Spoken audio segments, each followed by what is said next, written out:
We're 24 days away from Election Day, November 8th. What is it going to take at this point to win? What are you going to do to take it over the top?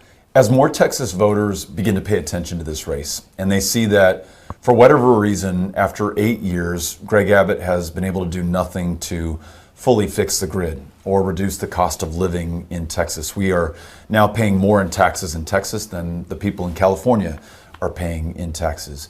That we lead the nation in school shootings, and we have the most extreme abortion ban anywhere in America right here in the state of Texas.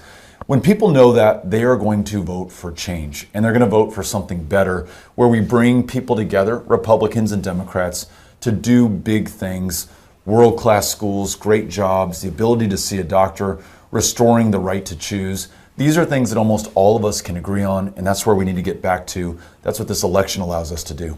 What do you say to folks who are aware of statements you've made about guns in the past, and they're concerned about where you stand on that? And what do you say in light of, the concerns about gun safety in Texas? I think we're almost all on the same page on this one. Republicans, Democrats, Independents. We cannot accept the fact that we lead the nation in school shootings, or that it's been 20 weeks since Uvalde without action, or that we have 5 of the worst mass shootings in U.S. history.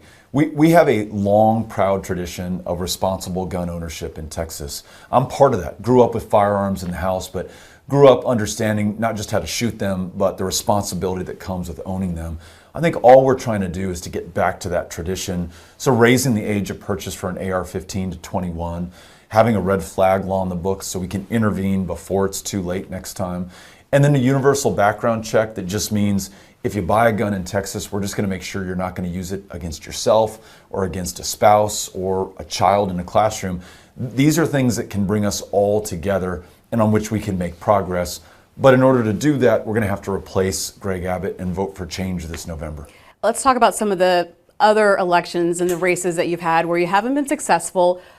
What's different about you as a candidate, or is it the time that is different? Hopefully over time, I'm better at this, better at listening to and learning from those that I want to serve and represent. We are going everywhere, taking nobody for granted. Doesn't matter how blue or big a city that it is, or how rural and potentially red a county might be. We want to show up and deliver for people. I'm a better candidate today, I hope, than I was before. And we're running against somebody who has absolutely failed Texas after 8 years in office. And we're ready to vote for change.